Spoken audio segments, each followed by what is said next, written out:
Okay, let's do this. Well, hopefully you got your snack, you're comfortable, and you're ready to go. Because again, this is going to last for about an hour. So let's do it. All right, today's last lesson is called the 400 Silent Years. So what does that mean?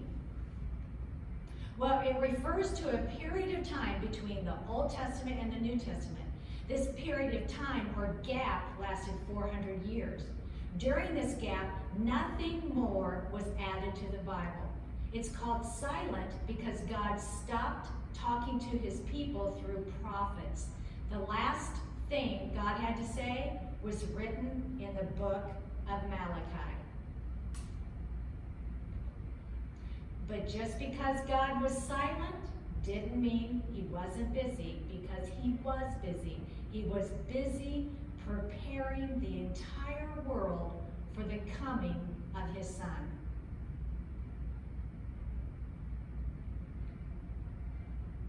We ended the Old Testament with the Jews returning home to rebuild.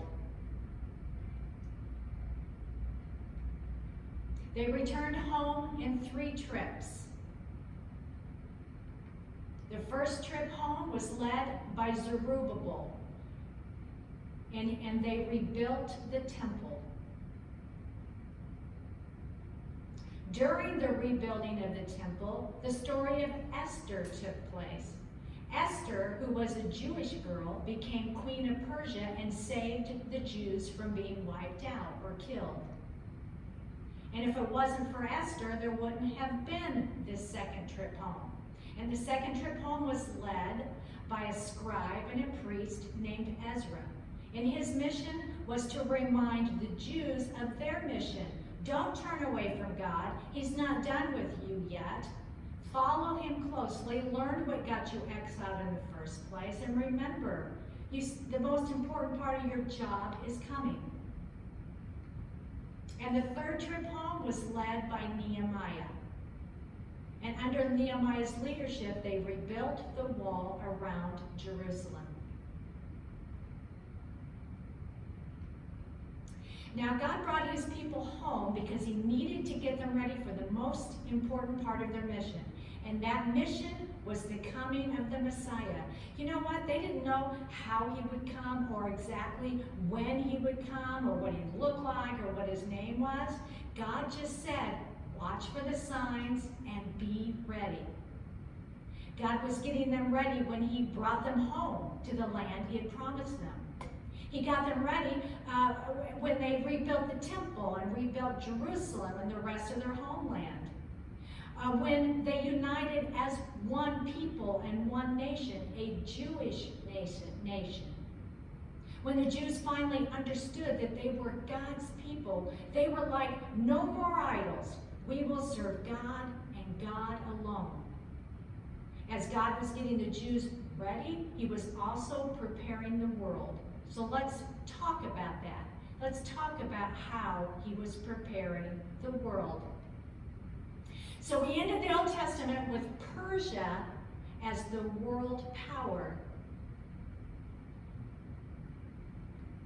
But between the Testaments, the Greeks will defeat the Persians and become the next world power.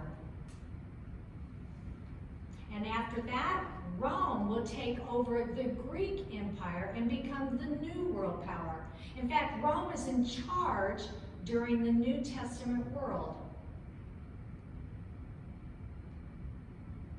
Now, I've already gone over this, so I don't need to do it again. So let's go to the next one. So let's talk about what happened during those 400 years. Let's talk about how God was getting the world ready for the coming of his son. So let's start with Greece.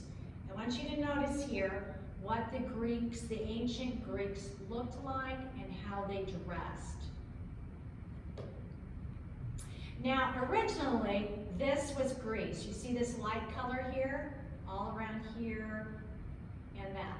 And at first, Greece was not united as a nation. At first, Greece was just made up of individual cities, and each city had its own king and its own laws and its own culture.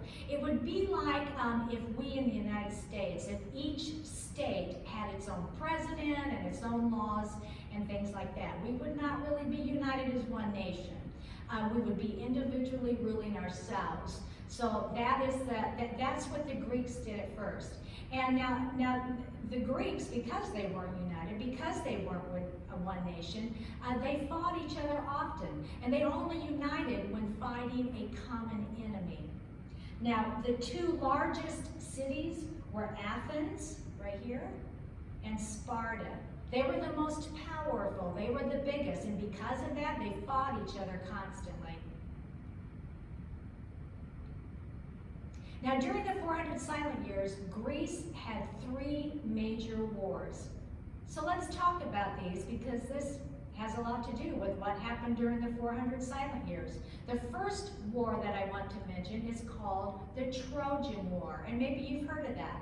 This war was between Greece and Troy. Now, I have to admit, Troy was a city, a Greek city, so it was like Greeks versus Greek, but it was like a lot of Greek cities united in order to fight Troy.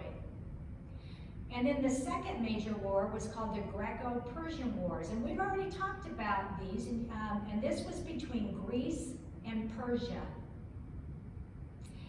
And then the third war, it was called the Peloponnesian War, and that war was between Athens and Sparta. Remember, Athens and Sparta were the 2 largest Greek cities that fought each other quite often. So let's briefly talk about each of these wars. Let's talk about the Trojan War. And this map will help us visualize who was where. This war was between a group of Greek cities that sailed right over here to Troy. Now here's the way the story goes. Here's how the war got started. This one time, the Prince of Troy, his name was Paris, went to see the king of Sparta. So here, Paris got on his little boat and sailed over here to Sparta to visit the king. And while visiting the king, Paris fell in love with the king's wife, and her name was Helen. Now we're told that she was the most beautiful woman in all of Greece. Now when it was time for Paris to leave Sparta, Helen secretly went with him. And that's how she got the name Helen of Troy. Now, when the king of Sparta found out that Helen was gone, he was not happy. After all, no one takes the wife of a king, and he wanted her back. So he raised a large army and loaded them on 1,000 ships and took off to Troy to get her. Here's a picture here of a lot of ships. Now there's a saying about this story, and the saying is a face that can launch 1,000 ships. And anytime you hear that saying, then hopefully you'll remember what I'm getting ready to tell you and what it means. It means that Helen's face was so beautiful that the king took 1,000 ships just to get her back. Now the Greeks landed on the beach of Troy, and then the battle began.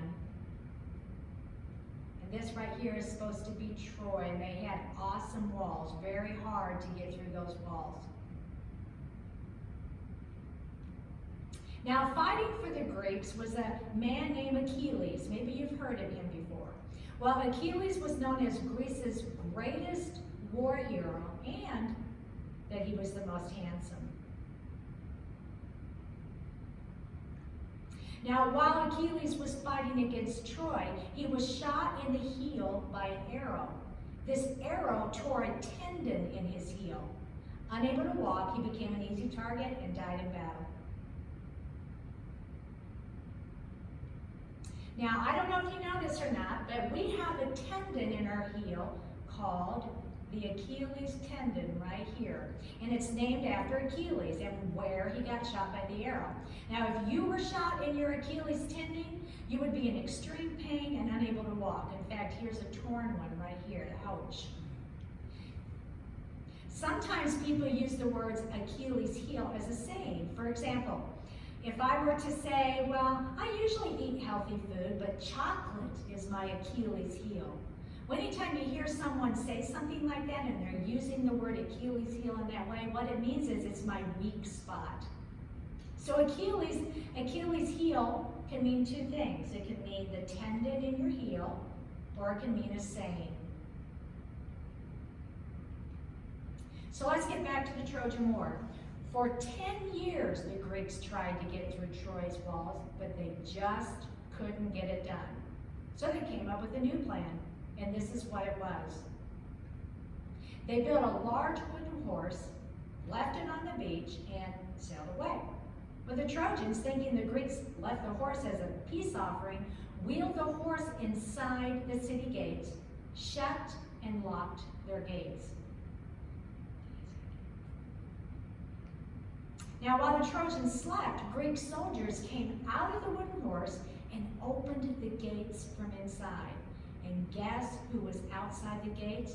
The entire Greek army. They hadn't sailed away, they were hiding. It was a trick to get inside those walls that they couldn't penetrate.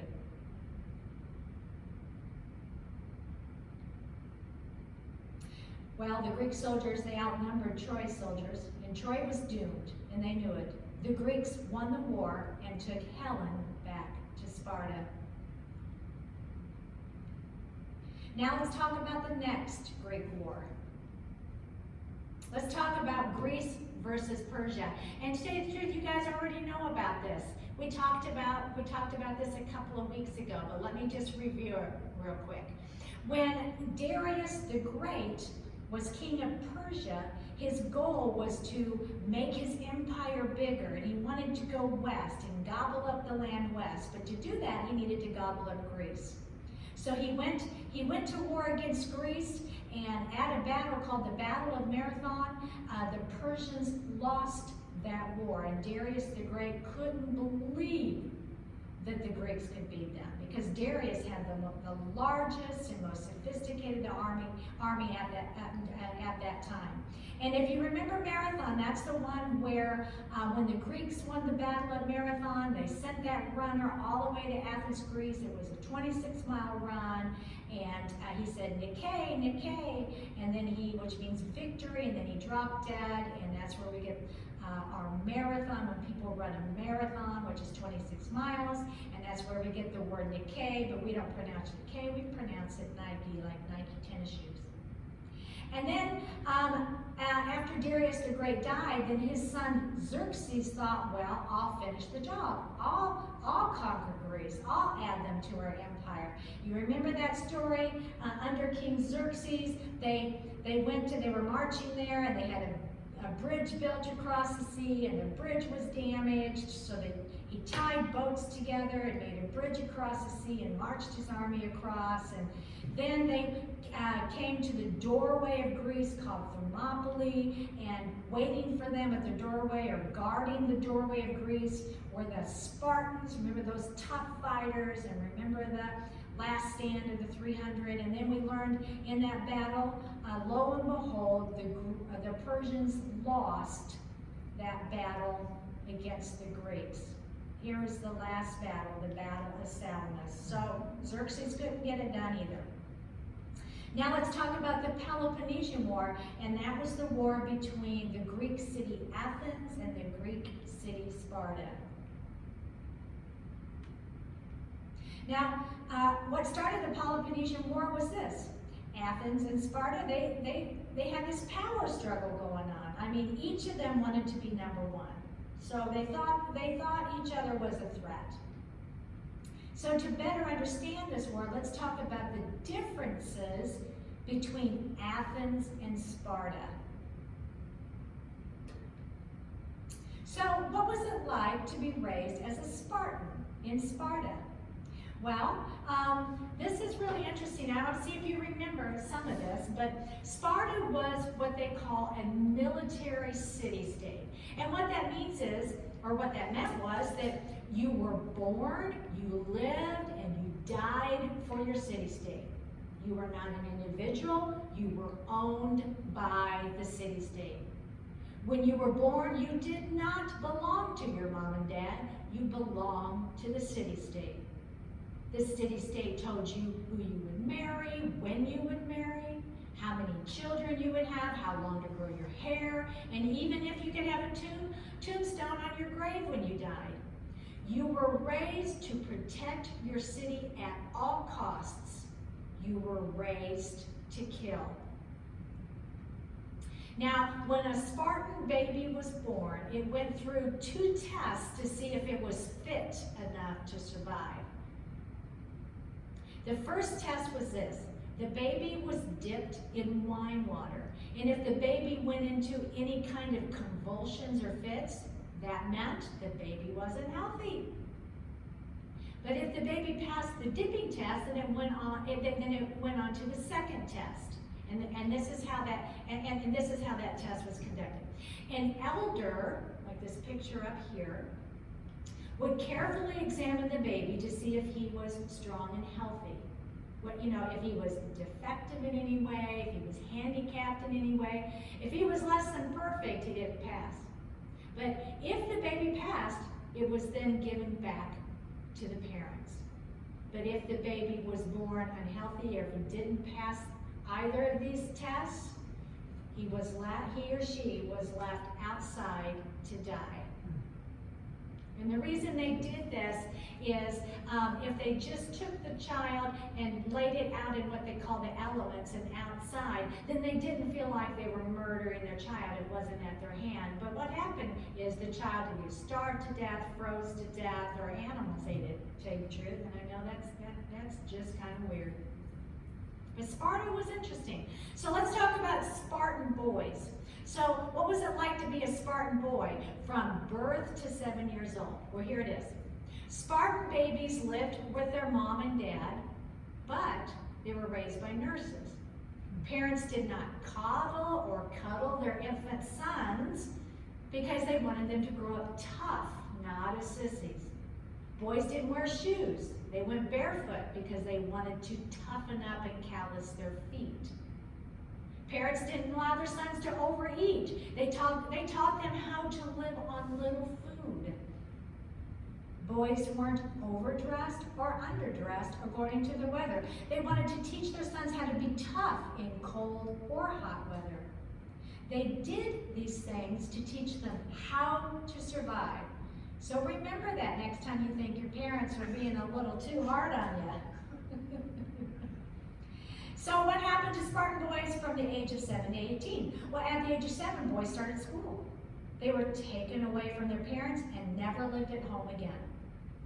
Now, school was like a military school. They all lived there. All the boys lived together there. Now, the goal of the school was to toughen you up and to teach you obedience. And now they taught you some subjects like math and things like that, but mostly they taught you physical fitness, how to fight, and how to kill. Now in school, Spartan boys had to fight each other, sometimes even to the death. Now I'm thinking, wow, that is harsh. But you know why they did this? They were teaching the boys how to stay alive. Another survival skill they taught was how to steal food without being caught. If they got caught, they were whipped in front of the class. Now in school, Spartan boys were whipped often. They believed whippings toughened them up. They wanted to teach them how to endure pain. If they cried out during the whipping, they failed and had to take the course all over. If they remained silent, they passed. Now I bet you won't complain about PE class anymore. Oh my gosh. Now, boys were required to have healthy, strong, perfect bodies. Becoming fat was not an option. Exercise was a must. They were never allowed to overeat. Get this cracks me up. They believed overeating caused people to be short, or unattractive, or have breathing problems.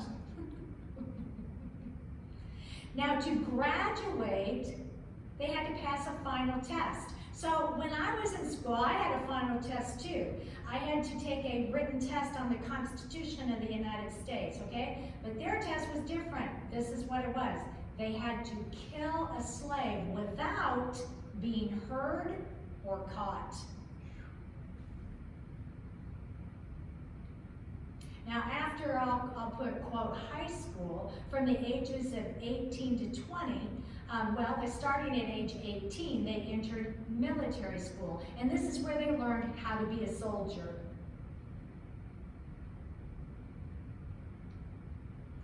From the ages of 20 to 60, let me back up. Starting at age 20, they joined the military. And they lived with their fellow soldiers in barracks, which is, barracks are like housing for soldiers. Get this, even if they were married and even if they had children, they lived at the barracks. Obviously, they would go home and visit, but they didn't live there. Now, they had to serve in the military until they reached the age of 60. And I'm looking at my husband, who's getting ready to be 62 and already complaining about aches and pains. Let's talk about, okay, girls, it's your turn. Let's talk about Spartan girls. Well, just like the boys, at the age of 7, girls were taken from their homes to live at school. At school, they were taught gymnastics and how to wrestle and how to fight. But the main goal of school was, for girls, was physical fitness. So girls, you worked out a lot. And why did they do this? Because they believed strong bodies delivered healthy babies. That was a girl's #1 priority in life. Birth healthy babies. Now let's talk about Spartan women. Now girls married between the ages of 18 and 20, they were assigned a husband. Yeah, you heard me right on that one. The main role of a Spartan woman, was the birth of boys for the state. Now, these women had very little responsibility in raising their children for 2 reasons. One is because the nurse raised them, and 2 is because they left home at the age of 7. Now, Spartan mothers practiced something called tough love. For example, when a son was leaving for war, she would say to her son, "Son, come home with your shield or on it." In other words, she was saying, don't dishonor your family by running away or being a sissy. When you come home, you either come home alive and victorious or you come home dead. There's no other way. Now, so then back to the original question we were talking about. So how are the Spartans different from the Athenians? Those are Athenians, by that I mean those that lived in Athens. Well, look at this. In Sparta, it was like this: we will think for you, you will do as you're told. But in Athens, people were taught how to be thinkers. They would say, well, think for yourself. Think deep thoughts. Don't just do as you're told. Think it through. In Sparta, they taught you how to fight and how to survive. And in Athens, they taught you about art and equality and philosophy. In Sparta, they never questioned the gods. It was not allowed. In Athens, they questioned the existence of their gods. In Sparta, the king and his council made decisions for you. In Athens, the people had a say in what was best for them as a whole. So, who do you think won the Peloponnesian War between Sparta and Athens? Who do you think, Mr. McCoy? It was those tough old Spartans, not the sissy Athenians, I guess. So the Peloponnesian War caused a problem. Well, one of the reasons it caused a problem is because it lasted 27 years. So if you were in battle for 27 years, you are left depleted. You've lost men, you've lost supplies, you've lost money, and so on. So when the Peloponnesian War was over, it left both of them weakened. Both Sparta and Athens weakened. And someone, I'll say, couldn't wait to take advantage of them while they were weak. And his name was King Philip of Macedonia. And just when they got done with the war and they were weak, he swooped down and took over Greece. Now, after Philip died, his son Alexander took his place as king of Macedonia and Greece. But Alexander wasn't satisfied with what he had. He wanted more. So he went after the big guys, and the big guys were Persia. Remember, they were still the world power. And lo and behold, when Alexander the Great went after Persia, he won. He conquered the mighty Persians and took over their entire empire. Now, in our story, Greece is the new world power. And by the age of 30, Alexander created the largest empire the world had ever seen. From all the way over, he actually went even farther into India, and he's all the way up here and all the way down here. And he called his empire Greece. So let's talk about Greek culture. Now, we've talked a little bit about Greek women, but now I want to talk about what they looked like and how they dressed. So Greek women, the Greeks were very clean people, and the women were clean and neat. They were cultured and proper. They were physically fit. The Greek women had pale skin because that was cool. If you had a suntan, you were not cool, because if you had a suntan, that meant you worked out in the sun. That meant you were poor. Now, the Greek women, they wore long tunics and they wore sandals. In Athens, women were looked down upon by the men. They were considered no smarter than children. But in Sparta, women were respected because they were mothers of warriors. And here are some Greek hairstyles. They had curly kind of hair. They were really big into braids. And we can probably thank them for a lot of our hairstyles today. Now let's talk about the Greek men. Now the men wore tunics, and if you notice, they wore them off one shoulder. Now they wore sandals, or they went barefoot. They too were neat and clean in appearance. And of course, they had fit, beautiful bodies, because that was important. And some men wore beards and some did not. Some men had short hair and some men had long hair and they pulled it back in a ponytail. Now, this is really interesting. The Greeks were, obviously they were athletes, right? But their professional athletes did not like body hair at all, so they would shave off all their body hair. Now let's talk about the Greek religion, just briefly. The Greeks believed in many false gods and goddesses, but they had 12 main gods, and those 12 main gods were called Olympians.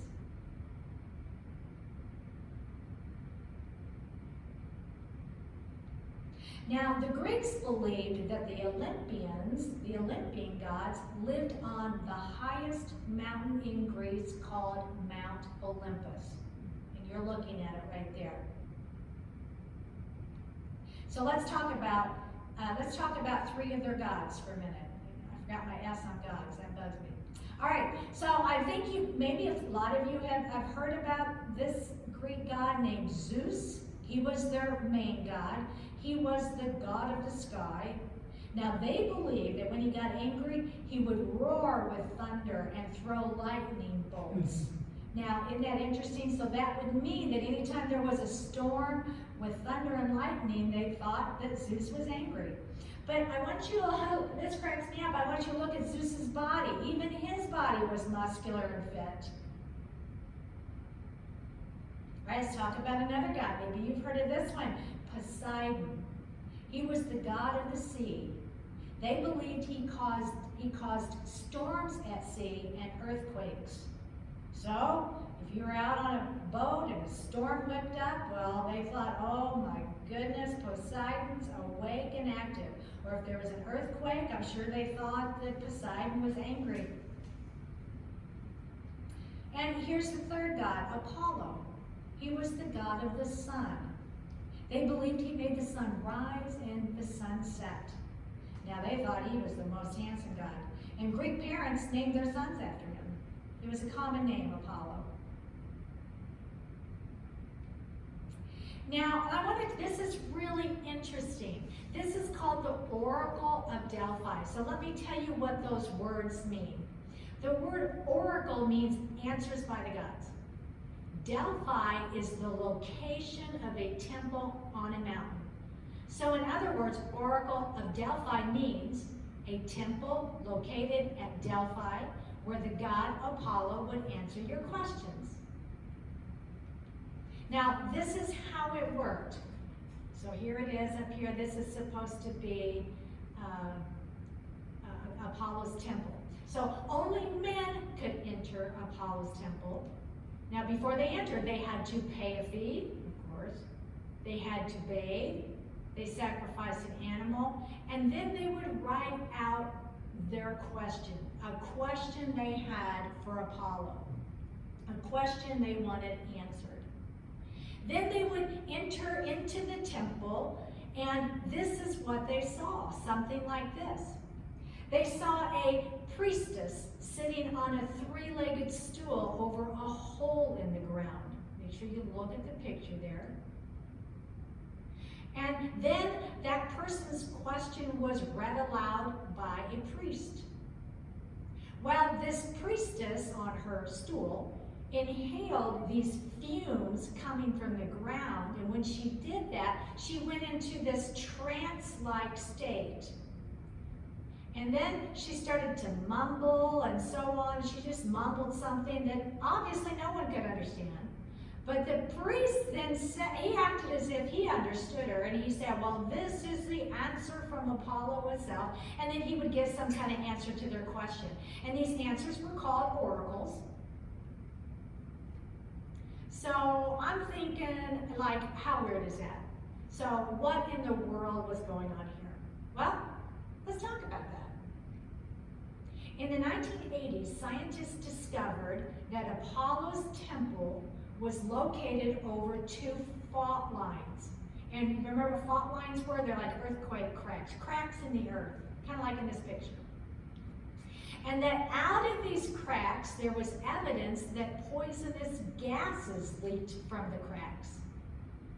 So when the priestess sat over the cracks and inhaled these gases, it caused hallucinations and a trance-like reaction.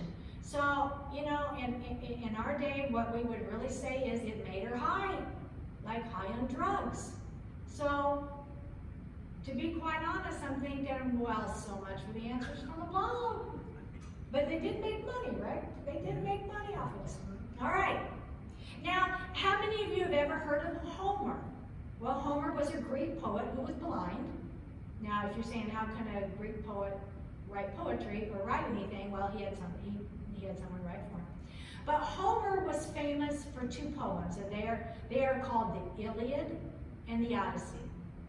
Now, the Iliad is about the conquest of Troy. Remember the whole, I'm going to go get Helen, and it took 10 years to, Achilles and all that. It's about when the Greeks conquered Troy. The Odyssey is about one of those Greek soldiers that was in that war. It was about his weird adventures trying to get home from Troy. Now, the Greek. Let's talk about what it was like to get a Greek education. So, under the leadership of Alexander the Great, education was a big thing. Because it was a big thing, more children were educated than ever before. One of the things that every student had to do was read the Iliad and the Odyssey. Now, the Greeks took the Phoenician alphabet. Do you guys remember when we talked about that? In the Phoenician alphabet, it had consonants only, no vowels. Well, the Greeks took that alphabet and added vowels, giving us the first true alphabet. In fact, the word alphabet comes from the first two Greek letters. See, A is alpha, B is beta, alphabet. Not only did they do that, but remember how we have learned from up until this time people read what we would consider backwards. They said, let's switch it up. Let's go the other way. So They did. And from that point on, people started reading and writing like we do today.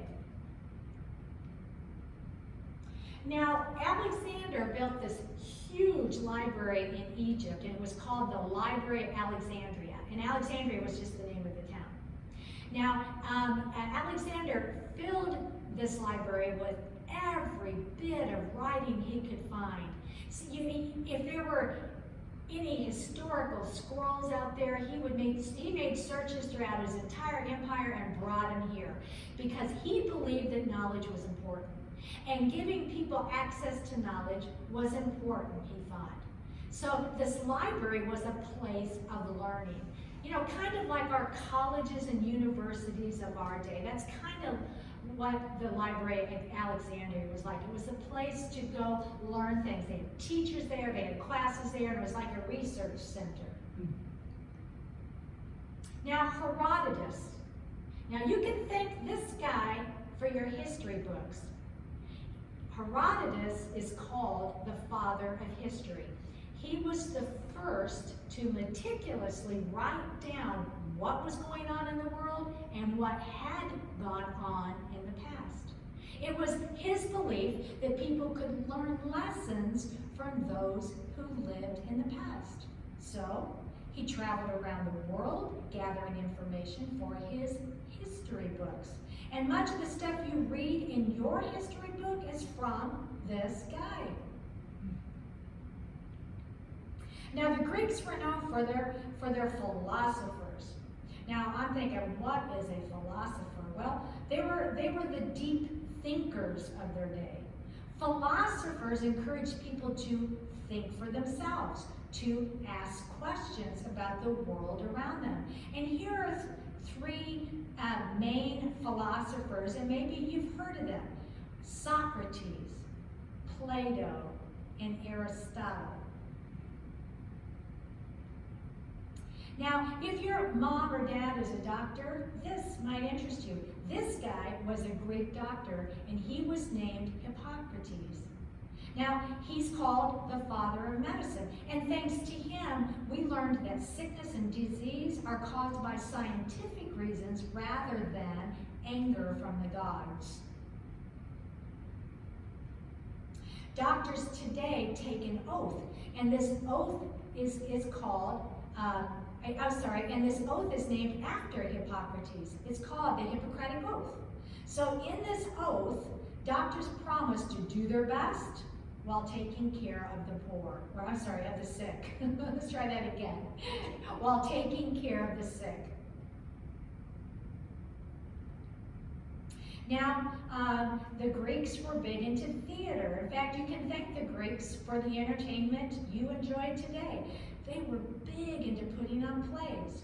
They would put on comedies and tragedies. Tragedies, how would you define tragedy? Like bad things happen. Terrible things happen. Yeah. Now get this, only boys could be actors. I'm like, what? But get this, they had girls in their play. Not a girl, but they had, if they needed a girl in their play, a guy would just wear a girl mask and be the girl. Now, you can thank the Greeks for gym class. Look at that. Yeah, I see a typo up there. The gym was a popular hangout for guys. This was where they worked out, where they played sports, and where they took baths. Now when I went to gym class, we had a gym uniform. But when the Greeks went to the gym, they didn't wear anything at all. Ew. In fact, that's what the word gymnasium means. It means to train naked. No kidding. I bet you'll never look at gym class the same way again. Oh my gosh. In fact, I think I would have my mom write me a note to excuse me from gym class. So, now the Greeks started the Olympics. And the Olympics were extremely popular amongst the Greeks. So get this. They would literally stop wars. Like if they're right in the middle of war fighting each other, they go, whoa, wait a minute, we gotta stop. It's time for the Olympics. And they went, okay. Then everybody went home to get ready for the Olympics. Now, the Olympics back then were a little different than the Olympics today. Back then, women were not allowed to compete or attend. And instead of receiving a medal, winners were crowned with a laurel leaf.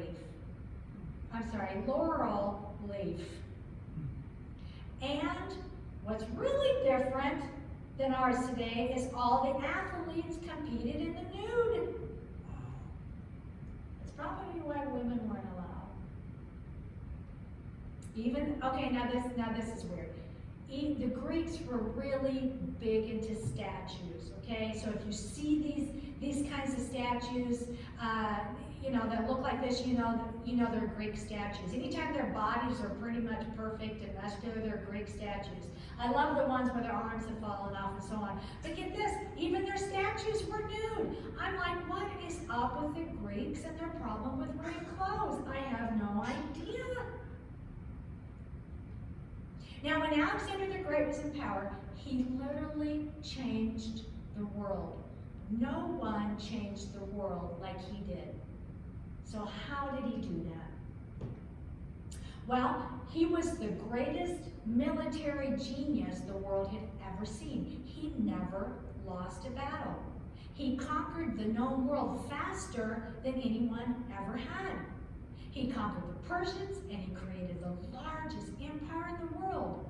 He named his empire Greece, like I had mentioned before. Now get this, he changed the world by Hellenizing it.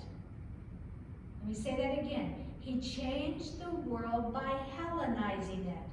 So what does that mean? Hellenize means to make Greek-like or to spread Greek culture. So in other words, he encouraged non-Greek people to adopt Greek culture and customs. So how did he do that? Well, he spread the Greek language. You know what? If you wanted to make a living, you better learn how to speak Greek, right? Because most of them were speaking Greek, so you better get along with the program. He spread Greek fashion, so if you wanted to be a part of the cool kids, you better dress like one. Or maybe if you went to the store, maybe this was the only thing available if they had a store. He built Greek cities.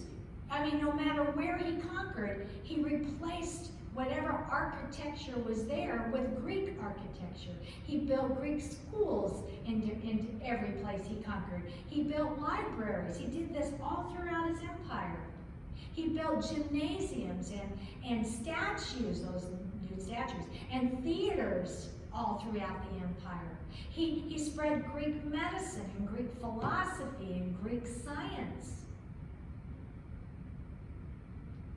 In other words, everything was Greek. He was slowly turning their people's way of life into a Greek way of life. That's how he Hellenized the world. And in many ways, you and I are still Hellenized today. Well, we read from left to right. We have an alphabet. We have libraries. We have history books. We have the Olympics. We have theaters. We have medicine. Our doctors take the Hippocratic Oath. We have philosophy. All of us, in a sense, have been Hellenized. But no one lives forever, not even Alexander the Great. So on his way home, after conquering the world, Alexander stopped in Babylon. Remember, Babylon was the capital city of Babylonia. And he stayed in Nebuchadnezzar's palace. So get this, Nebuchadnezzar's palace was 300 years old by then, but he had heard about it, he heard it was awesome, and when he got there, he was not disappointed. He was blown away by Babylon. And because he was blown away, he said to himself, or he thought to himself, or he said to others, I want to make this city, Babylon, the capital of the entire Greek Empire. That's pretty impressive, what Nebuchadnezzar did, actually. But he didn't get the chance because he died in Nebuchadnezzar's palace at the age of 32. And to this day, no one knows for sure how he died. Now, after his death, his empire was divided among his 4 generals. Here's 1, here's 2, here's 3, here's 4. But the one I want to point out, I want to point out one general, the one that was in control of Israel, where the Jews are living at this point in our story during the 400 silent years. And that general's name was Ptolemy. Now, by this time, Israel's name had been changed to Palestine. Now, Alexander's generals, including Ptolemy, continued to Hellenize the world. Now, Ptolemy even tried to Hellenize the Jews, but that didn't go so well. And here's why. So listen to this part of the story. There were these Jewish scholars. There were 72 of them. And Ptolemy sent these scholars to the library in Alexandria up here in Egypt. And the purpose was to write the Hebrew Old Testament scriptures in Greek because it was the common language at the time. Remember, libraries and gathering knowledge was extremely important. I mean, the Greeks didn't care whether they believed it or not. If the Hebrews had a book, they wanted it copied in a language that everybody could read and put in their library. Now, these scholars accomplished their goal, and they accomplished the goal. They wrote the entire Old Testament in Greek. Now, this Greek Old Testament is called the Septuagint. How is that for a fancy word, a Septuagint? So when you get to the New Testament and you read in your Bible that Jesus was reading from the scriptures, it was this. It was the Septuagint.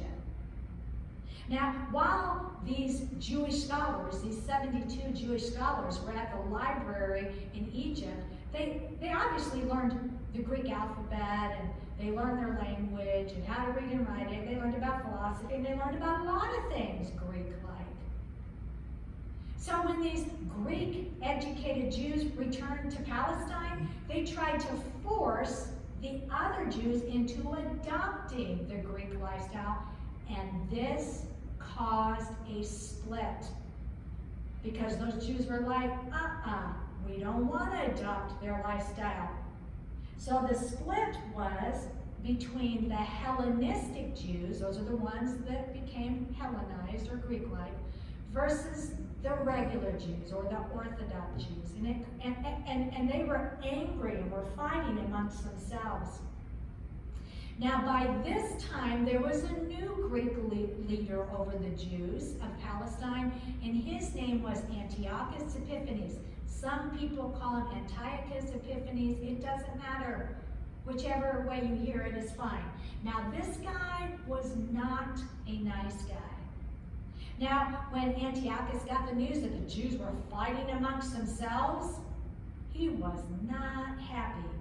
Now listen, he had just lost a war against Egypt, who had rebelled. So when he left Egypt and headed to Palestine to settle their dispute, he was not in a good mood. And by the time he got there, he was furious. In fact, he was so mad, he settled the dispute himself. You know how he did it? He had this man kill 80,000 Jews. He didn't care whether they were young or old or women or children. He didn't care. Just kill them. Obviously, he was in a bad mood. Then he told the Jews, after he slaughtered a lot of them, Hellenize or else. You see, he was tired of the Jews not Hellenizing, so he thought, I'm going to force you. So this is what he did. He said, you can no longer worship your God. No more Jewish. You can't celebrate your Jewish holidays anymore. No more Sabbath. No more Jewish scriptures. In fact, soldiers find every copy of their scriptures and burn them all. And if I catch you doing any of these things, I will roast you alive like a pig on a spit. Yikes. I think he was serious. What do you think? But when Antiochus changed God's temple into a temple for Zeus, and when he sacrificed a pig to Zeus on God's sacrificial altar, he went too far. In the minds of the Jews, this was an act of war. But this is what finally did it for the Jews. This one day, one of Antiochus's men tried to force a Jewish priest to sacrifice a pig to Zeus. Well, this Jewish priest, he was like, I'm not going to do this. And his last name was Maccabee. And when he said, I'm not going to do this, a Jew who was standing next to him, just a regular Jew, he was scared. He stepped forward to make the sacrifice for this priest named Maccabee. But when he did, Maccabee killed the Jew and the Greek soldier. Well, that did it. After that, it was on. This event started the Maccabean revolt. And remember what I said? The Jews had had enough. So they fought back. Now, this Maccabee family formed a small army. They tore down everything that was Greek. They took control of Jerusalem. And get this, they kept their independence from Greek rule for 100 years. I mean, it worked.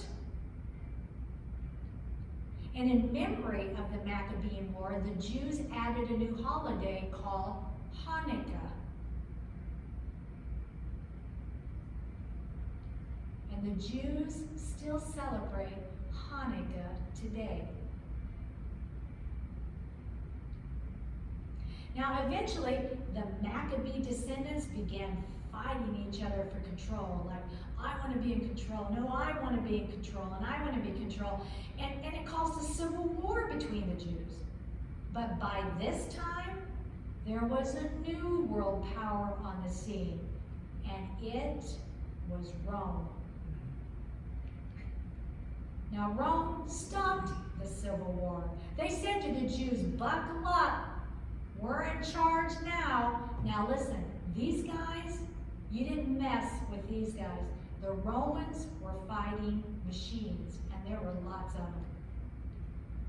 Now, at this point in the PowerPoint, I'm going to talk about Rome, and it's not going to last as long as Greece, so just, but after I talk about Rome, I will wrap up the entire Old Testament message. So let's talk about Roman culture. Now, the Romans, it's really interesting. They didn't come up with a whole lot on their own in many ways. They adopted a lot of the Greek culture. Now, they adopted even Greek clothing. The Greeks called their clothing tunics, where the Romans called theirs togas. But they're similar, except maybe this Roman doesn't have his shoulder exposed, I guess. Now, the Romans were big into these sandals. If you ever see these sandals that come all the way up the leg like that with these straps, and you go, hey, those are Roman sandals. Now, the Romans were not as clean as the Greeks, and because they weren't clean, they were somewhat dirty people. Women and children often died in childbirth. And you see what I mean by that? There's a doctor maybe didn't know he needed to when he was helping a woman, or maybe a midwife, helping a woman deliver her baby, and maybe they didn't know you needed to keep your hands clean. Maybe they came with dirt underneath their fingernails or whatever. And the Romans weren't as sophisticated as the Greeks. They were more rough around the edges. Where the Greeks had a lot of manners, the Romans were probably the ones that burped at the table and everything like that. Now, this is just an interesting tidbit of information. Roman men, this is really interesting. They went to these special shops to remove hair on their arms. Now, get this. And at these shops, they removed the hair with this special mixture of bat's blood and hedgehog ashes. Now, that is weird, and I don't recommend doing that today, but anyway. And Roman women, man, they're the ones that had these, they were really into girls, okay? I think that's horrible, but they were really into girls. And get this, gals, they even had curling irons. This is what their curling irons look like. And they didn't have electricity. They would put this in a fire, take it out of the fire with a mitt of some kind, and then wrap their hair around it. Now, this is weird, okay? Get this. Carl's laughing. They used urine, yeah, you heard me, urine, which is pee, to clean their teeth. You know what, Carl, if you did that, I have to tell you, I would not kiss you. Pee breath. Okay. Now, you and I, when we, your mom says, time for dinner, okay, we go to the table and we sit down on chairs and we eat off of the table. But not the Romans. This was their dining room table. They ate reclining, laying down. They thought for some reason that it helped with to digest food better or so on. Okay, now, you know what, for fun, you know what I think you should do? I think you should ask Mom and Dad, hey, can we try this some night? And just tell me how that works for you. Tell me if you can do that. Now, the Roman gods, this is interesting. The Romans adopted the Greek gods, but changed their names. For example, Zeus became Jupiter. Poseidon, he became Neptune. Apollo, he stayed the same. Now, do you notice anything interesting about the names of their gods? Look at this. Jupiter, Venus, Mars, Neptune, Mercury, Pluto. What do you think? Planets. Yeah, the planets. Planets, yes. Right. Now, you're going to think I'm contradicting myself here, but the Romans were really big into their bathhouses. Okay? We're really into their bathhouses. Now, this is a picture of a Roman bathhouse. And you know what? It was really kind of like the health clubs of their day. In these bathhouses, they had gymnasiums and libraries and food and massage rooms and it was a hangout for the guys. Okay. Now get this. And when they would bathe, and they would do it together, which is kind of weird. Instead of soap, get this. This is how they cleaned their bodies. They used olive oil, which I think smells awful, all right? And then they would lather up with olive oil. They'd rub it all over their bodies, and then they had this scraper. They would just scrape their bodies to scrape dirt off. I think that's gross, okay? So I think that maybe that's why people didn't think they were clean. Now, in our culture, bathing is a private affair, but in ancient Rome, bathing was a community affair. I mean, I'm not the women. The women didn't go there. But it was like, okay, guys, let's all go get a bath together. That's just really weird. Now, have you ever heard of the Coliseum? Okay, Rome is the one who built the Coliseum. And the Coliseum was an outdoor theater. It was a place of entertainment. Instead of going to the movie theater, they went to the Coliseum. Now the Coliseum was huge. It held 50,000 people. They had plays there and they had sports events there, but what they really were into was the gladiator games. So let's say it was let's say you wanted to be entertained, kids. So your mom or your dad would say, well, let's go to the Coliseum in the mornings. And in the mornings we could see these exotic animals and we could see animals kill each other for fun. And then, okay kids, it's afternoon time, after lunch, let's go to the Coliseum. And that's where you would watch, like, criminals being executed. Nice. And then in the evening, it was like, okay, kids, let's go see the gladiator games. And that was brutal. That was a fight to the death. Now here's an idea of how big the Coliseum was.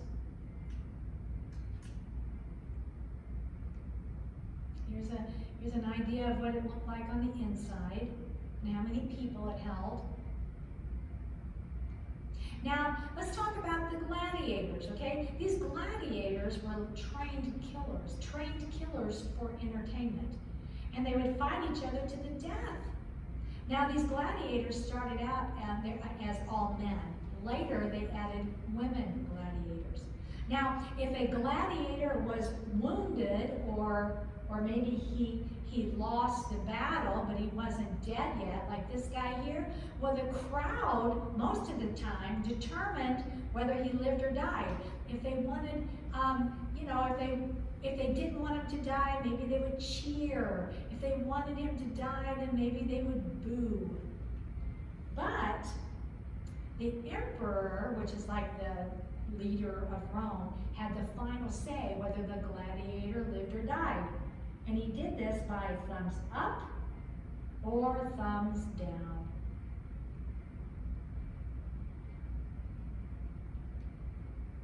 Now, to make gladiator games just a little more exciting, they would sometimes blindfold the gladiators. Can you imagine seeing that? Or they would make it real uneven, like they would heavily arm one of them, but not the other. Or they would surprise a gladiator by opening a trapdoor and releasing a lion.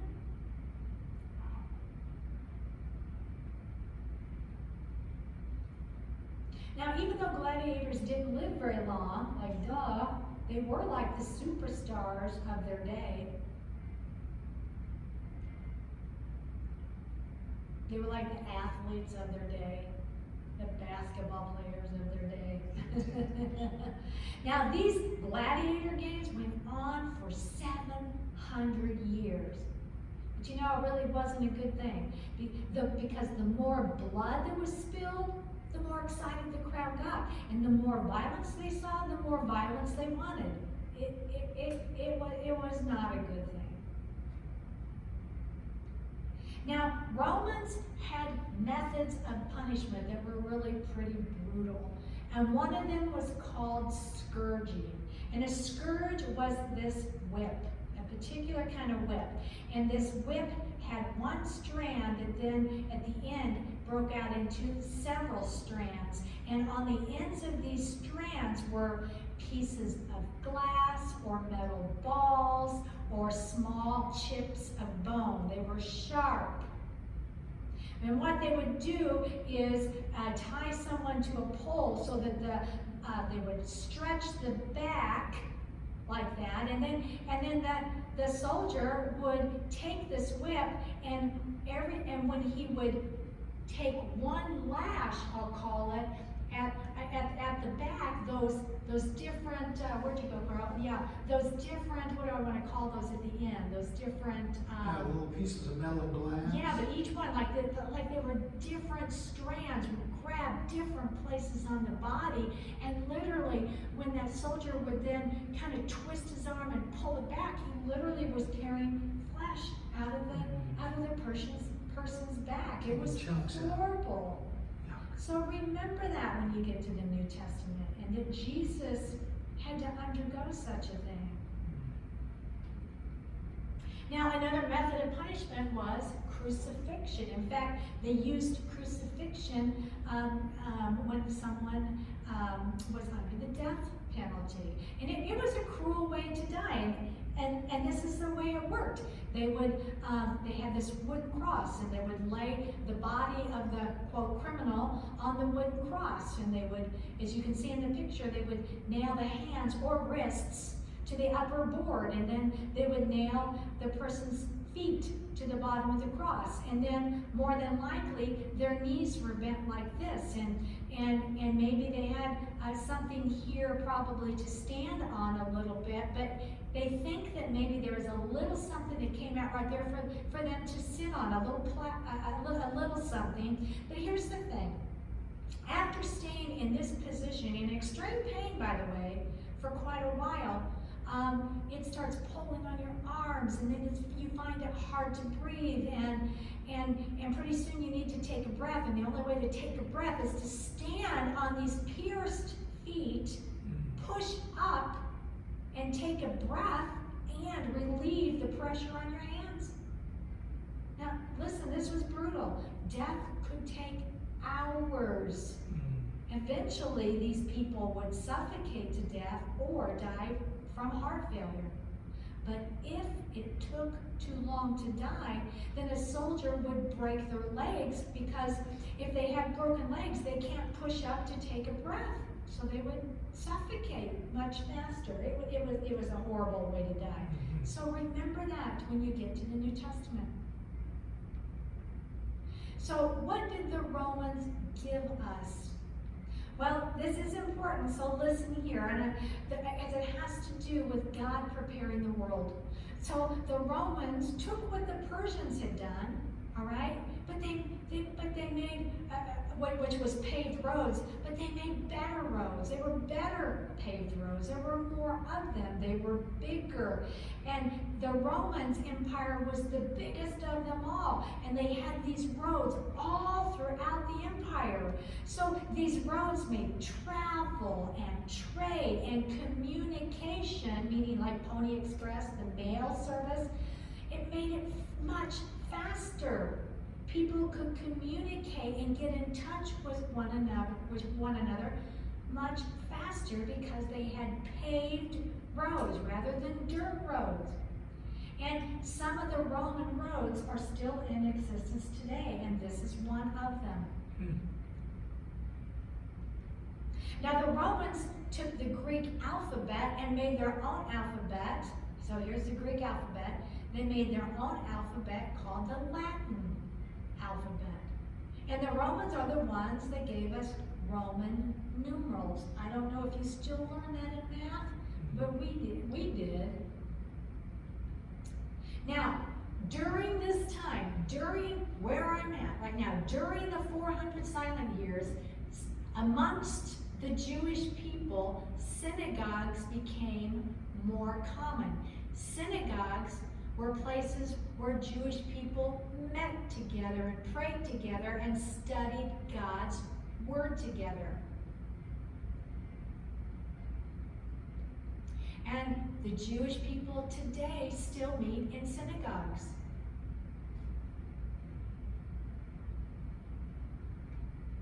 Now let's end this by putting everything together. Let's end with putting everything together.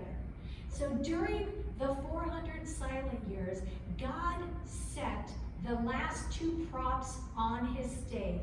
And those last two props were the Greeks and the Romans. God used the Greeks and the Romans to unite the world. The world spoke the same language. They looked the same. They did the same things. They used the same money. They used the same roads. These roads helped them travel farther and faster. They used Pony Express, which enabled communication to get out faster and farther. The world was now less isolated and more connected. These things will help spread the good news when the Messiah comes. The 400 silent years were like laying out the red carpet for the coming of the Messiah.